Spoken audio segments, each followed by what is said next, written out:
Hello guys, welcome to അബിടെക്സ്.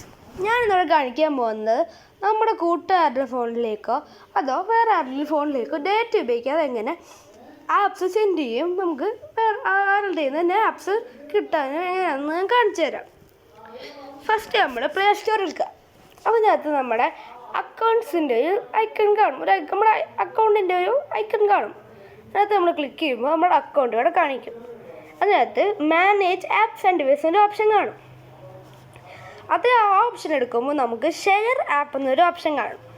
അതിനകത്ത് നമ്മൾ send ചെയ്യേണ്ട ഫോണിൽ നിന്ന് സെൻഡ് ഓപ്ഷനും നമുക്ക് കിട്ടേണ്ട ഫോണിൽ നിന്ന് റിസീവ് ഓപ്ഷനാണ് നിൽക്കുന്നത്. ഇപ്പോൾ നമ്മളിവിടെ ഒരു ആപ്പ് എടുത്തു, എന്നിട്ടത് സെൻഡ് ചെയ്യുമ്പോൾ നമ്മൾ അപ്പുറത്തെ ഫോണിൽ റിസീവ് ഓണാക്കിയാൽ നമുക്കിവിടെ ഇതിനെ കാണിക്കും. ഇത് ക്വിക്ക് ഷെയർ വഴിയാണ് നമ്മളിത് ഷെയർ ചെയ്യുന്നത്. ഒരു ഡേറ്റ വേണ്ട, നമ്മുടെ ഫോണിൽ ഏത് ഇതും വേണമെങ്കിൽ നമുക്ക് ഡേറ്റ ഇല്ലാതെ ഷെയർ ചെയ്യാം. സോ ഇങ്ങനത്തെ കണ്ടൻസ് ആയിട്ട് വീണ്ടും വരുന്നതായിരിക്കും. Please like, share and subscribe.